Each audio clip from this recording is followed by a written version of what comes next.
बघा आपण बघत आहोत हे तिबेटियन बुद्ध विहार।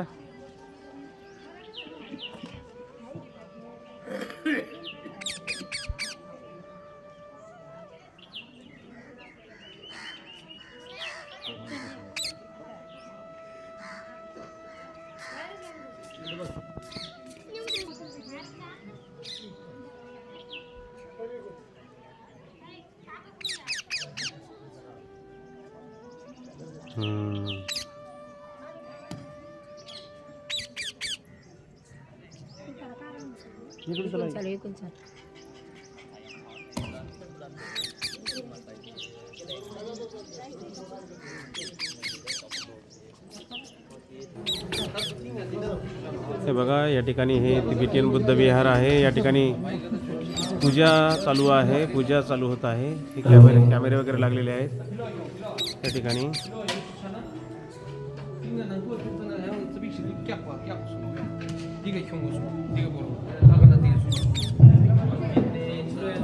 भव्य दिव्य बुद्ध विहार आहे, तिबेटियन बुद्ध विहार आहे।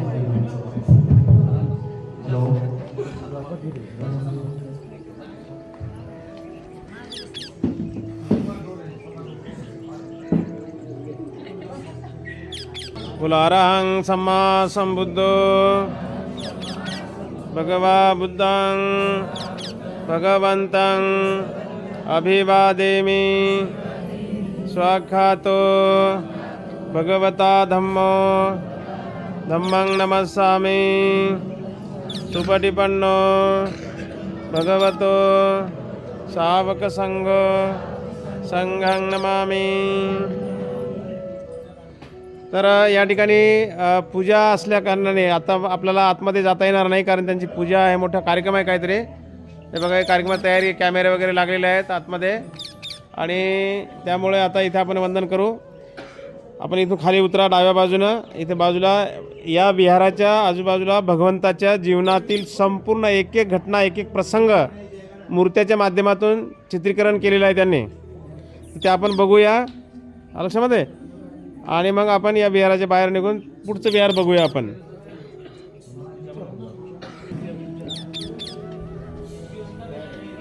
हे बघा अतिशय सुंदर या ठिकाणी भगवंताची मूर्ती आहे। विहाराचे बघा पेंटिंग केलेली आहे, वरचं छत बघा आपण बघत आहोत। आणि या ठिकाणी ह्या ठिकाणी पूजेचा कार्यक्रम आहे, काहीतरी कार्यक्रम आहे, आणि म्हणून या ठिकाणी आपल्याला आतमध्ये प्रवेश नाही आहे आजच्या दिवसासाठी। या ठिकाणी बघा हे कॅमेरे वगैरे लागलेले आहेत, इथे का प्रोग्राम आहे। सर्व भंती लोक आहेत या ठिकाणी, लामा या ठिकाणी सर्व हे लामा लोक आहेत, आणि या ठिकाणी काहीतरी तयारी करत आहेत बघा कार्यक्रमाची। ध्वज वगैरे, पताका वगैरे या ठिकाणी पूजा आहे। बघा हे जी मूर्ती आहे लक्षामध्ये, हे महामाया माहीत आहे का? महामाया कोण? हां, सिद्धोधन राजाची राणी, सिद्धार्थ गौतमाची आई। हे बघा हे सिद्धार्थ गौतम जन्माच्या अगोदर महामाया शांत झोपी गेलेली आहे। आणि बघा तिकडे बाजूला एक हत्ती आहे, पांढरा शुभ्र हत्ती दिसते का? हत्ती, हां, तो हत्ती सुमेध नावाचा बोधिसत्व महामायेच्या स्वप्नामध्ये येतो आणि विनंती करतो की हे माते, माझा शेवटचा जन्म या पृथ्वी तलावर घ्यायचा आहे, तू माझी माता होशील का? तर महामायेला जे स्वप्न पडलं त्यावेळेचा हा प्रसंग या ठिकाणी दाखवलेला आहे बघा। ही महामाया शांत झोपी गेलेली आहे असं दाखवलेलं आहे, आणि तिकडून तो पांढरा शुभ्र हत्ती महामायेच्या स्वप्नामध्ये येतो, तर तो हत्ती दाखवलेला आहे बघा, आहे की नाही? हां, धम्मचक्र या तिबेटियन लोकांचं असं म्हणणं आहे की याला गती दिली पाहिजे प्रत्येक उपासकाने। आपण उपासकांनी गती दिली तर धम्माचा प्रचार होईल, आणि म्हणून ते राऊंड मारतात। आपण सर्वांनी एक एक राऊंड मारायचा, त्याला फिरवायचं धरून। हां, चला पुढे, राऊंड मारला का पुढे यायचं। चला पुढे, एकच राऊंड मारायचा, चला पुढे बाकीच्यांनी।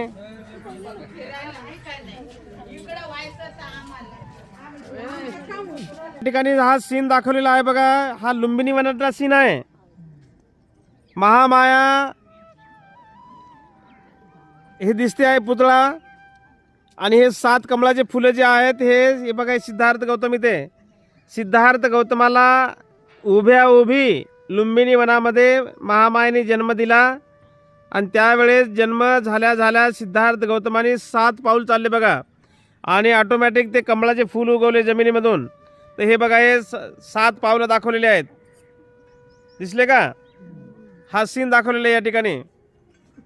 महामायेने वरच्या फांदीला धरलेला आहे आणि हवेची झुळूक येते, फांदी थोडीशी वर जाते, महामायेला कळा लागते आणि त्या बाळंतपणाची कळा आली गेली तर लगेच सिद्धार्थ गौतमाचा त्या ठिकाणी जन्म होतो.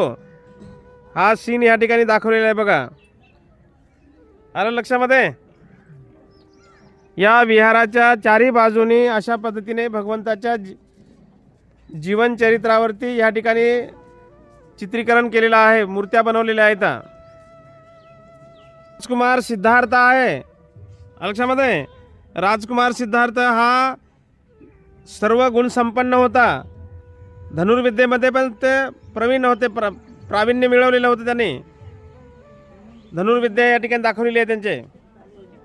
हे बघा, या ठिकाणी सिद्धार्थ गौतम आपल्या राजनगरीमध्ये जेव्हा फेरफटका मारायला जातात तेव्हा त्यांचा घोडा कंठक आणि सारथी छन्न हे दोघंजणं या ठिकाणी त्यांच्या सोबत आहेत. आणि जेव्हा राजवाड्यामध्ये राजनगरीमध्ये जेव्हा फेरफटका मारतात तेव्हा त्यांना हे बघा 4 दृश्य दिसतात, लक्षामध्ये? हे मेलेलं प्रेत दिसते त्यांना, एकदम जर्जर म्हातारा दिसतो आणि एकदम रोगी माणूस दिसतो. तर सिद्धार्थ गौतमाला प्रश्न पडतो की हे मानवी जीवनामध्ये काय असं का होतं? माणूस दुःखी का आहे? दुःखाचं कारण काय?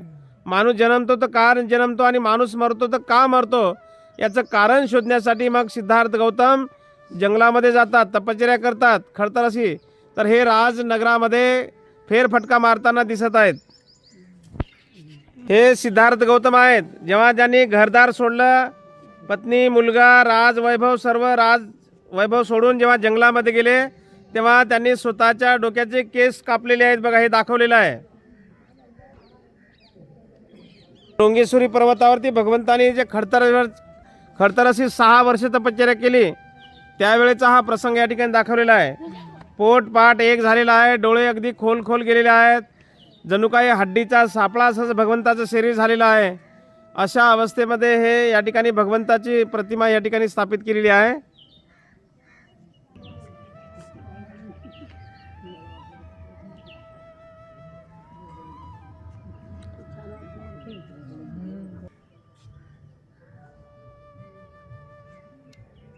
अशा पद्धतीने भव्य दिव्य बुद्धविहार बघा, हे तिबेटियन बुद्धविहार आहे आणि या तिबेटियन बुद्धविहाराचा हा संपूर्ण परिसर आपण बघत आहोत.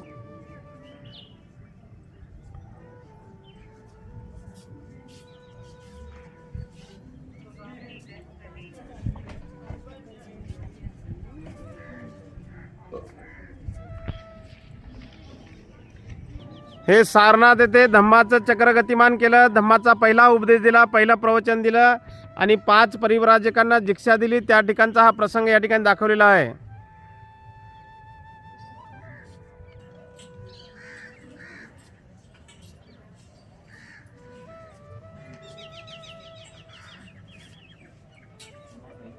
हा जो प्रसंग दाखवला ते या ठिकाणी भगवंताची सेवा केलेली आहे बघा. माकडानं भगवंताला मवळा आणून दिलेला आहे आणि हत्तीनं कालच्या विहारामध्ये बघितलं बघा प्रतिमा, हत्तीने काय आणले होते? केळी आणली होती आहे ना. तर हे दोन्ही प्राण्यांनी भगवंताची सुद्धा सेवा केलेली हे दाखवलेलं आहे. जे काल आपण कुशीनगरला बघितलं, भगवंत महापरिनिर्वाणाला गेलेले आहेत आणि बाजूला हे भिक्खू संघ दिसत आहे. कुशीनगर या ठिकाणची महापरिनिर्वाण मुद्रा आहे. अशा पद्धतीने या विहाराच्या चारही बाजूने भगवंताच्या जीवनचरित्रावरती पूर्ण मूर्त्यांच्या माध्यमातून या ठिकाणी भगवंताचा इतिहास या ठिकाणी मांडलेला आहे.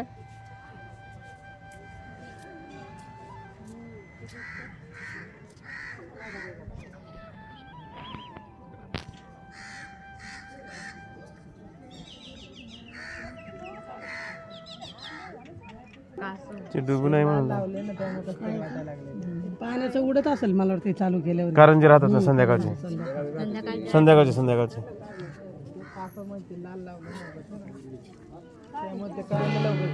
चला इथं उभे राहा बरं, एक ग्रुप फोटो घेऊ आपण.